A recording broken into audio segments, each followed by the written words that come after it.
நான் முதலமைச்சர்னு வாழ்ந்துக்கிட்டு இருக்கீங்க. அப்படியெல்லாம் யாரும் வந்து அதனால தான் வந்து அதை நம்ம அதை அம்பலப்படுத்தி காட்டும் பொழுது அவரால் அது தாங்கிக்க முடியல. என்ன திட்டினா தமிழ்நாடு திட்டினா மாதிரி சார்.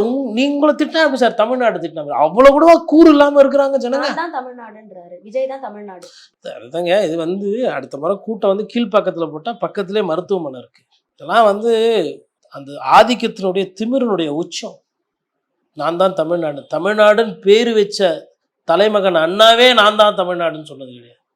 தமிழ்நாடுன்றது என் நாடு, அதுக்கு தலை வணங்குற அப்படிதான் போனது. நான் தான் தமிழ்நாடு, நான் தான் தமிழ்நாடு, நான் தான் தமிழ்நாடு கூட இருக்கலாம்ல சார். அவ்வளோ மக்கள் வராங்க, அதனால கூட சொன்னாங்க. அன்பின் வெளிப்பாடு நீங்க வேற மாதிரி காட்டலாங்க. சரி, இப்போ இன்னைக்கு முதலமைச்சர் தேர்தல் இப்படி இருக்கிறாரு, நாளைக்கு பிரதமருக்கு நிற்கிறாரு, அங்கே போயிட்டு டெல்லி போய் நான் தான் இந்தியா அப்படின்னா மற்ற மாநிலத்தில் இருக்கிறவங்க சிரிப்பாங்களா சிரிக்க மாட்டாங்களா?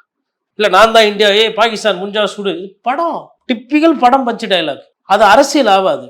ஏன் வந்து காந்தி தாத்தா இன்னைக்கு நான் தான் இந்தியான்னு எதனா சொல்லி எதனா பண்ணறா? ஏன் சொல்லல?